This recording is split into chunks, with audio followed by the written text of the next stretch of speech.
Glenn Maxwell ఫామ్లోకి వచ్చాడు. ఈ ఆసీస్ స్టార్ ప్లేయర్ బ్యాట్తో విశ్వరూపమే చూపించాడు. బిగ్ బాష్ లీగ్లో తనదైన స్టైల్లో బ్యాటింగ్ చేశాడు. తుఫాన్ ఇన్నింగ్స్తో అభిమానులను కట్టిపడేశాడు. సిడ్నీ సిక్సర్స్తో మ్యాచ్లో మెల్బోర్న్ స్టార్స్ తరపున దంచేశాడు. క్రీజులో ఉన్నంతసేపు అభిమానులను ఉర్రూతలూగించాడు. 32 బంతుల్లో 58 పరుగులు సాధించాడు. ఇందులో 3 4లు 5 సిక్సర్లు ఉన్నాయి. అయితే ఈ మ్యాచ్లో మాక్స్వెల్ అజేయంగా ఉన్నాడు. అరుదైన ఘనతను అందుకున్నాడు. బిగ్ బాష్ లీగ్లో 3000 పరుగులు పూర్తి చేసుకున్న ఆటగాడిగా నిలిచాడు. ఈ రికార్డు అందుకున్న 5వ ఆటగాడు గ్లెన్ మాక్స్వెల్. బిగ్ బాష్లో వేగంగా 3000 పరుగులు పూర్తి చేసుకున్న ఆటగాడిగాను మాక్సీ రికార్డులోకి ఎక్కాడు. జస్ట్ 1955 బంతుల్లో 3000 పరుగులు సాధించాడు. గతంలో ఈ రికార్డు 2016 బంతుల్లో 3000 పరుగులు సాధించడం రికార్డుగా ఉంది. క్రిస్ లిన్ సాధించిన రికార్డును ఇప్పుడు గ్లెన్ మాక్స్వెల్ బ్రేక్ చేశాడు.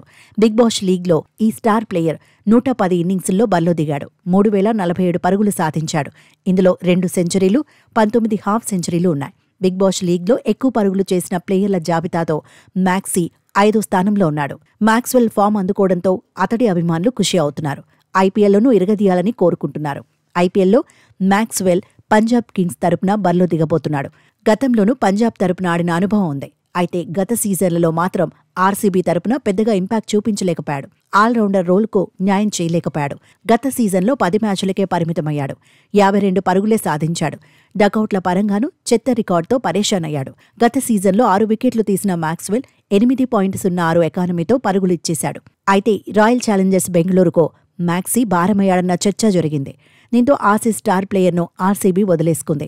వేలంలో కొనుగోలు చేసేందుకు ఆసక్తి చూపించలేదు. అభిమానులు మాత్రం ఈసారి మాక్స్వెల్ రెచ్చిపోయే అవకాశం ఉందంటున్నారు. పంజాబ్ కింగ్స్ తరపున రఫ్ఫాడించడం ఖాయమంటున్నారు. భారత్ పిచ్చులపై మాక్స్వెల్ చెలరేగిపోతే బౌలర్లకు టెన్షన్ తప్పదంటున్నారు. పంజాబ్ కింగ్స్ కూడా ఈసారి మాక్సీపై భారీ అంచనాలే పెంచుకుంది.